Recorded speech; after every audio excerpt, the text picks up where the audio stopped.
first of all, there are two views in terms of archaeological decipherment. One view is the positivist view, and another view is the falsificationist view.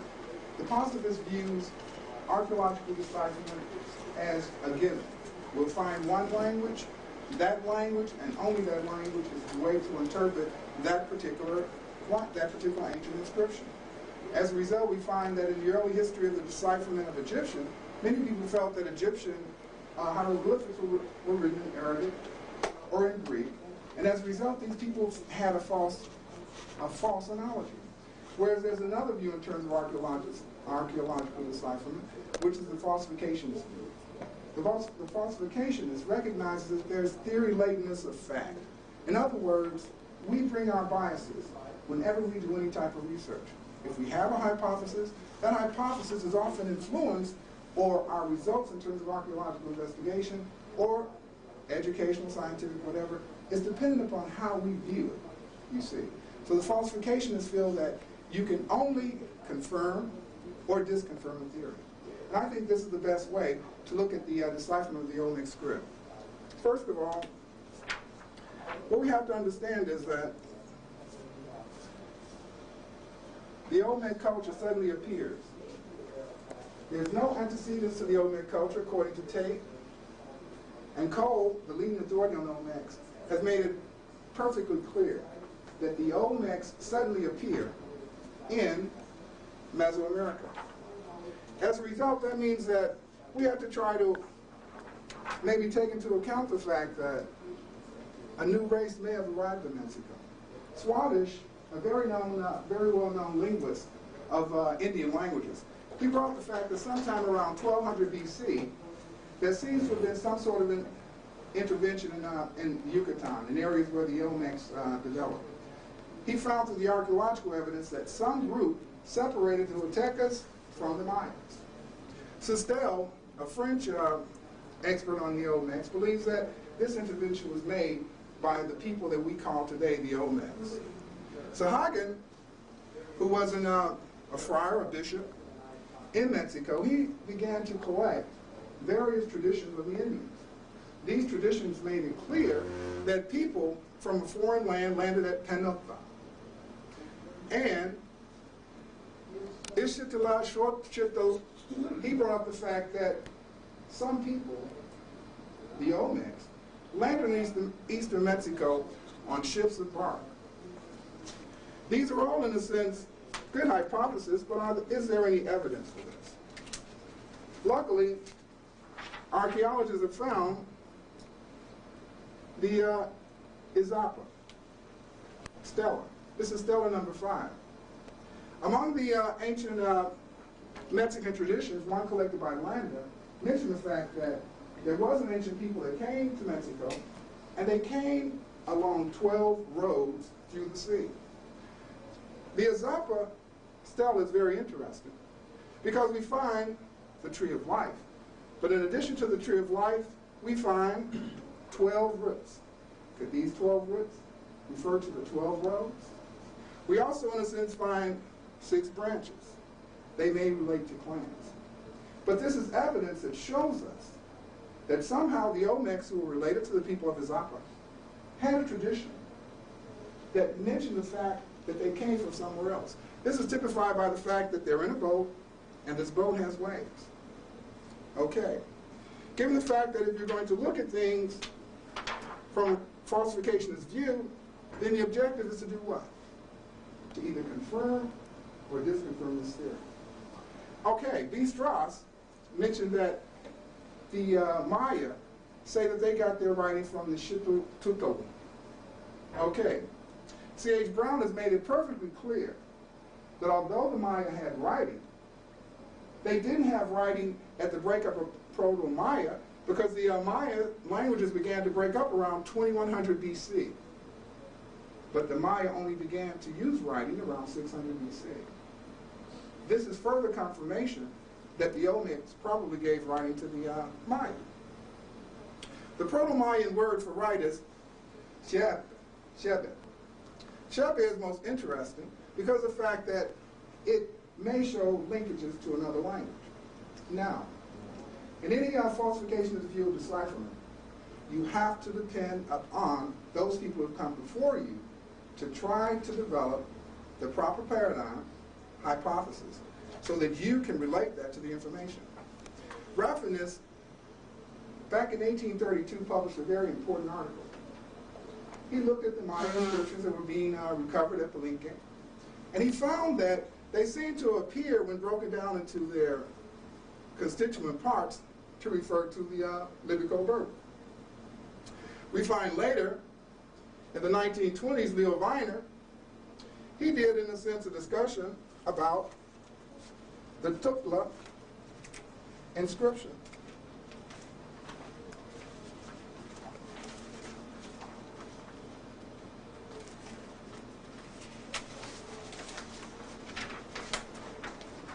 The Tukla inscription is very interesting because this inscription on the Tukla statuette is considered epi-Olmec today. But back then, Leo Weiner didn't know where it came from. He didn't know what time period. But what he did recognize is that those inscriptions engraved along the Tukla statuette had analogy to the Mandingo writing used by people in West Africa. Leo Weiner, in his book, Africa and the Discovery of America, discussed the fact that when you study the Mayan language and the Aztec language, you can see how there's a substratum of the Mandinka. This, along with the fact that we find that the Tukla inscriptions had analogy to the Mandingo writing, suggested, and I must repeat, suggested that we may find evidence that could allow us to interpret the Olmec writing among the Mandinka in West Africa. Granted, this is a far-off hypothesis because most of us today have a positive view of history. We believe that what we see is what we get. As a result, if you go to Chicago, we're looking for the Chicago. They don't live there anymore. There's Europeans, African Americans, and Chinese. So things change in history.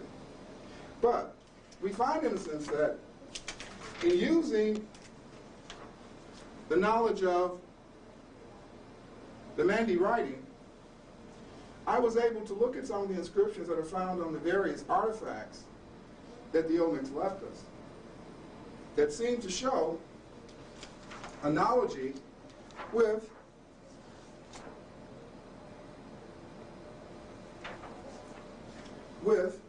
the Mandingo writing. This suggested that maybe we could go further and see if we could read those inscriptions. So what I did is I began to take the knowledge of the Mandingo language and the Mandingo writing and try to see if I could read some of these inscriptions. One of the most famous inscriptions is this group of statuettes that was found at La Vinta. Here we see a group of people surrounded around an individual in the center, and we see these cells. This cell right here is broken, and when you put them together, we see a man and he's holding a torch, and this torch was a symbol of authority among the Olmec. These other two inscriptions, these other two inscribed cells have other information, valuable information. One of the cells is written in what I call syllabic Olmec. The Olmec people wrote in 3 different forms of writing. They had a syllabic writing system where the inscriptions were basically separated. Then they had a cursive form of writing. Then they had 2 forms of hieroglyphic writing. One hieroglyphic writing was purely pictorial, and the second form of hieroglyphic writing was basically composed by various syllabic signs. Again, this first inscription, or this particular cell here, it's very interesting because this is where we find this. We find that many Olmec sites, including La Vinta, were sites where important individuals were buried.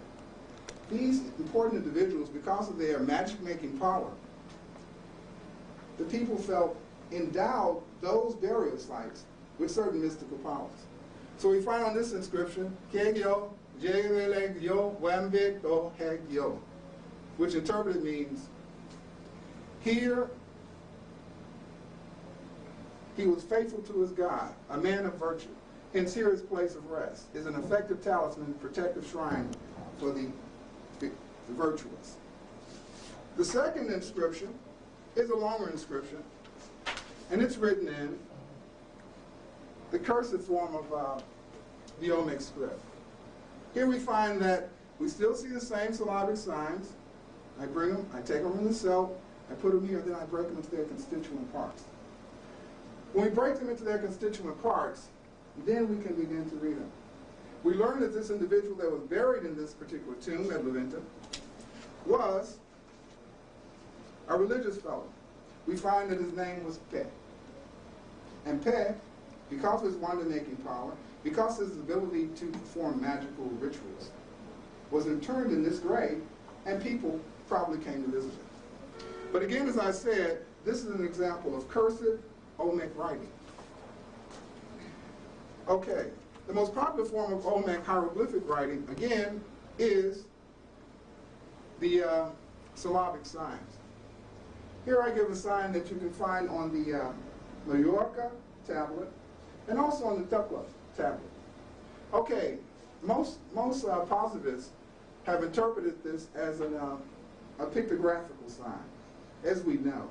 If you accept the falsificationist view of hypothesis determination, we have to say that if we're going to read that sign using a rebus method, that means that our interpretation of what it's saying is going to be dependent on what? How we view images based upon our culture, which in this case would be Western culture.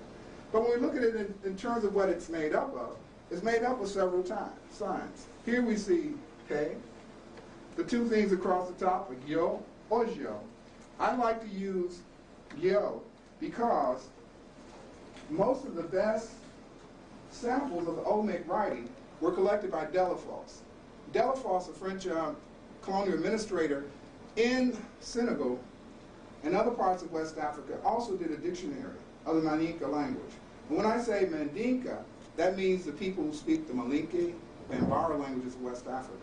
Because of the fact that he also did a dictionary, and many of the words in the dictionary relate to his recording of the ancient Mandingo writing, which preceded the coming of the Europeans and the Arabs, I use these old pronunciations for certain words. So, but if you got a modern dictionary, maybe one by Bird, and Maninka specialist up at Indiana, University of Indiana, you would probably see, instead of GY, you would see J. But I like to go off of these things. As you can see, we see Pekyo Akieba. Pe, Yo, and the rest of it. And then we can read that as what? Pekyo Akieba. Extensive and effective wonder-working power. This man is great, you see. But again, the positivists would view that as one sign. It's not one sign. Some other signs that we find on the Tekla statuette is this one. You see? They would say that's a bird, but it's really Akupobu Mbogyo. It is a pure stem, give a blow to crush evil. The last sign, Petota, the abode of refuge. It is thrust in the ground. So again, you can read the Olmec writing by breaking it into its constituent parts. The Olmecs wrote on many items. Because of the fact that many archaeologists and anthropologists have become nowadays so diffuse, they only know one thing. But I'm from the old school, luckily when I attended Illinois. You had to do area studies, and you tried, in a sense, to learn as much about different areas as you can. Today, everything's more narrow. If you're studying one field, that's all you learn. If you're in Middle Eastern studies, Arabic, you see. Now, in Egyptology is the only field today where you have to know what? Akkadian, Egyptian, and Arabic. For most fields, all you need to know is one language, and this can limit us. Here we see in a baton, Blackstone scepter from Cardenas, Tabasco. Again, we see the jaguar motif, but here we see two signs. Tu, Be. You see, Tu is a sign among the Olmec people for royalty. This sign is very important. I'm going to come back later. And what this meant is that Tobe means royalty exists here. Okay. Another good example of the syllabic nature of the Olmec writing is this cell. And this cell comes from Sitio, Mexico. Again, we see the signs. What I tried to do is that these are the original signs. I move them here. Then I break them down their constituent parts. And again, we find that there's more meaning there. You see. We're not trying to interpret these based upon our culture. So, if I see something round, I see a circle. Someone from another culture, they may have a different name for it. As anthropologists, you know, in working with different cultures, people have different ideas, they have different idea systems, and their conception of the world may be different. Okay, this particular stela is for a person named De. Okay, we find in a sense certain key elements on Olmec writing that gives us some information in terms of what they were all about. For example, if the Olmecs were a mixed population, and we know from some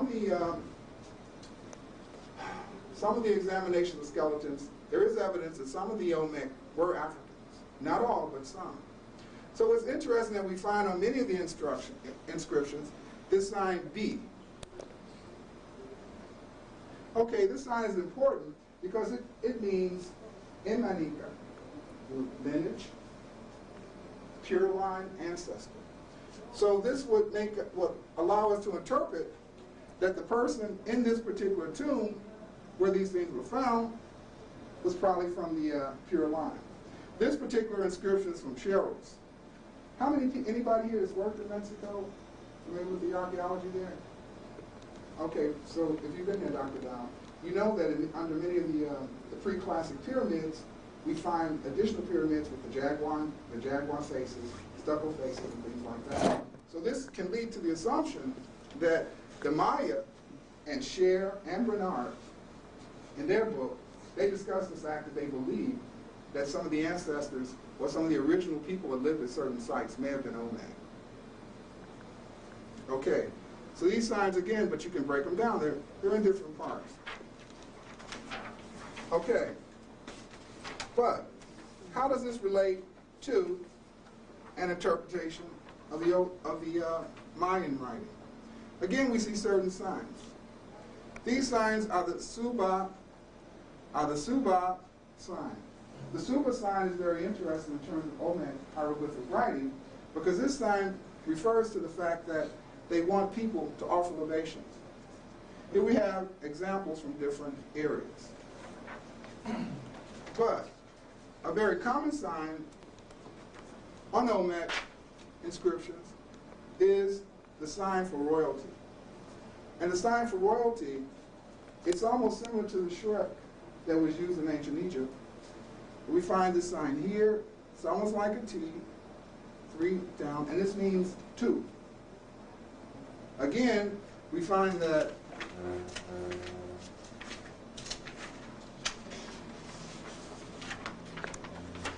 this 2 sign relates to the 2 sign on the Tabasco inscription. And what it means is royalty. It means that the person who was the bearer of that sign on their mask, on their engraving, was probably a ruler, a king. This means that an understanding of Olmec can help us to understand aspects of the culture of these people. And this is very important. It's wonderful when you can do archaeological work and find that many of the things that you found through archaeological excavation relate to materials that have an historical basis. And that's what language allows us to do. That's why no archaeologist that works in Egypt cannot read Egyptian. Because in reading Egyptian language, it helps you to confirm what you need to know. Again, in many of the pre-classic tombs, and I'm going to try to sum things up, Many of the pre-classic tombs, we see inscriptions such as these. Okay, down at Rio Azul and Tico, down the lower chambers, we find these inscriptions that in areas that were probably burial chambers. Okay, here, this individual, his name was Clyde, and this person was T. Okay, again, the contemporary school of Maya hieroglyphics, even though there's been work by others that show that the Maya probably wrote in a syllabic language, again, they feel that each sign has only one meaning. But when you employ a knowledge of the Mandingo script, you begin to see that that one sign that's in that tomb is made up of many different words. And these words allow us to understand. For example, this is relating to the man interred in the Azul, the Rio Azul tomb. Peki, lande lani batu. The infinite key, easy a person that's entombed there, has gone to bed. A symbol here, the ruler, soul, and Ba in the place of rest. Ba as among the Egyptians, and as among the Manika, related to the soul. So we find in a sense that using a falsificationist view to archaeological decipherment, which means that you either confirm or disconfirm a hypothesis, may lead to successful conclusions. Granted, everything I'm saying today will change over time, because as others come after me, they may see different interpretations, they may have a better understanding, but these things can help us to find more evidence of the Manding-Olmec connection. Recently, a Chinese scholar, Ku, has mentioned the fact that he sees in the Olmec writing some of the Shang from the Yishang Xia civilization of China. Again, these are some signs from Shang. Granted, on the pottery from the some of the earlier cultures, there's some similar signs, but as you can see, these signs are not analogous to those signs that we find in most Olmec writing. Excuse me. A good thing, and one of the most exciting things that has happened in the past couple of years was the recent Princeton exhibit on the Olmecs. This book is a treasure trove of inscriptions. For example, this individual, written on top of his head in the Mandingo script, tells us that his name was Abu, and that Abu was a Ku, which was the Olmec name for a governor, and Allah. And Allah was a fabricator, or that he belonged in a sense to the artist class. And this is very significant because prior to Abu, and some of the other periods after 900 BC, you could only become a ruler or a governor if you belonged to the noble class. So this is exciting. So again, a falsificationist view of Olmec archaeological decipherment shows that the Olmecs had a writing, and that this writing system was derived from the Maninka. And so, we can fully understand why Tate says, Olmec culture, as far as we know, seems to have no antecedents. We can understand why Cole said, on the contrary, the evidence, although negative, is that the Olmec style of art and Olmec engineering ability suddenly appeared full-fledged from about 1200 BC. This is true, and it is absolute. Because again, these people came to us, and they're barks of wood across the sea. Thank you. Are there any questions?